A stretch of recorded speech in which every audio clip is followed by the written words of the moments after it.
Assalamualaikum warahmatullahi wabarakatuh. Perkenalkan, kami dari kelompok 4 yang beranggotakan 3 orang, yaitu Muhammad Sadri, Rosmala Dewi, dan Asri Kayana. Di sini kami akan memaparkan materi dengan judul Gerakan Kerjasama dan Instrumen Internasional Pencegahan Korupsi. Dan langsung saja kepada pemateri pertama, yakni Saudari Rosmala Dewi.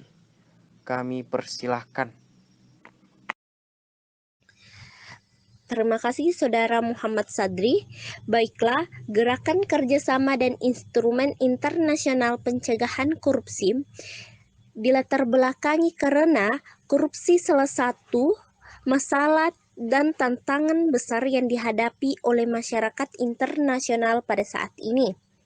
Kedua, korupsi mengancam pemenuhan hak-hak asasi manusia dan lingkungan, menyebabkan macetnya proses demokrasi dan menghambat pembangunan dan meningkatkan angka kemiskinan jutaan orang di seluruh dunia. Terakhir, keinginan masyarakat internasional memberantas korupsi diwujudkan di sektor publik juga di sektor swasta. Gerakan Internasional Pencegahan Korupsi terdiri atas dua gerakan. Gerakan pertama yaitu Gerakan Organisasi Internasional yang terdiri atas Perserikatan Bangsa-Bangsa United Nations. Setiap 5 tahun, secara reguler, Perserikatan Bangsa-Bangsa menyelenggarakan kongres tentang pencegahan kejahatan dan perilaku terhadap penjahat atau sering disebut United Nations Congress on Prevention of Crime After and Treatment of Fraudsters. Pemberantasan korupsi harus dilakukan dengan pendekatan multidisiplin dengan memberikan penekanan pada aspek dan dampak buruk dari korupsi dalam berbagai level atau tingkat. Berikutnya Bank Dunia atau disebut dengan World Bank. Setelah tahun 1997, tingkat korupsi menjadi salah satu pertimbangan atau prakondisi dari Bank Dunia. Baik World Bank maupun IMF memberikan pinjaman untuk negara-negara berkembang. Untuk keperluan ini, World Bank Institute mengembangkan anti-conference program yang bertujuan untuk menanamkan awareness mengenai korupsi dan penilaian masyarakat sipil untuk memberantas korupsi, termasuk menyediakan sarana bagi negara-negara berkembang untuk mengembangkan rencana aksi nasional untuk memberantas korupsi. Berikutnya OECD, Organisasi for Economic Cooperation and Development. Setelah ditemuinya kegagalan dalam kesepakatan pada Konferensi Perserikatan Bangsa-Bangsa PBB pada sekitar tahun 1970-an, OECD didukung oleh PBB mengambil langkah baru untuk memerangi korupsi di tingkat internasional. Pada awalnya, kegiatan-kegiatan yang dilakukan OECD hanya melakukan perbandingan atau mereview konsep hukum dan aturan ini berbagai negara dalam berbagai bidang, tidak hanya hukum pidana tetapi juga masalah pendataan, keuangan dan perdagangan serta hukum administrasi. Pada tahun 1997, Conference on Bravery of Foreign Public Officials International Business Transactions disetujui untuk mencegah dan memberantas tindak pidana suap dalam transaksi bisnis internasional. Konferensi ini menghimbau negara-negara untuk mengembangkan aturan hukum termasuk hukuman pidana bagi para pelaku serta kerjasama internasional untuk mencegah tindak pidana suap. Yang terakhir dari gerakan pertama yaitu masyarakat Uni Eropa. Di negara-negara Uni Masyarakat Eropa, gerakan pemberantasan korupsi secara internasional dimulai pada sekitar tahun 1996. Tahun 1997, the Council of Europa Program Against Corruption menerima kesepakatan politik untuk memberantas korupsi dengan menjadikan isu ini sebagai agenda prioritas. Pemberantasan ini dilakukan dengan pendekatan serta pengertian bahwa karena korupsi mempunyai banyak wajah dan merupakan masalah yang kompleks dan rumit, maka pemberantasan korupsi harus dilakukan dengan pendekatan multidisiplin. Monitoring yang efektif dilakukan dengan kesungguhan dan komprehensif serta diperlukan adanya fleksibilitas dalam penerapan hukum. Gerakan kedua yaitu gerakan lembaga swadaya internasional atau International Goals. Di antaranya yaitu Transparansi Internasional atau disingkat dengan TI, sebuah organisasi internasional non-pemerintah yang memantau dan mempublikasikan hasil-hasil penelitian mengenai korupsi yang dilakukan oleh konferensi dan korupsi politik di tingkat internasional. TI mempunyai misi utama yaitu menciptakan perubahan menuju dunia yang bebas korupsi. Pada tahun 1995, TI mengembangkan Indeks Presensi Korupsi, Corruption Perception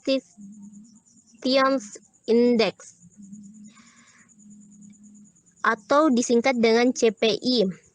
CPI membuat peringkat tentang prevalensi korupsi di berbagai negara berdasarkan survei yang dilakukan terhadap pelaku bisnis dan opini masyarakat yang diterbitkan setiap tahun dan dilakukan hampir di 200 negara di dunia dengan memberi nilai atau skor pada negara-negara mengenai tingkat korupsi dengan range nilai antara 1 sampai 10. Nilai 10 adalah nilai yang tertinggi dan terbaik, sedangkan semakin rendahnya nilainya, negara dianggap atau ditempatkan sebagai negara-negara yang tinggi angka korupsinya. Kedua yaitu TIRI. TIRI Making Integrity Work adalah sebuah organisasi independen internasional non-pemerintah yang memiliki kantor perwakilan di beberapa negara termasuk Jakarta.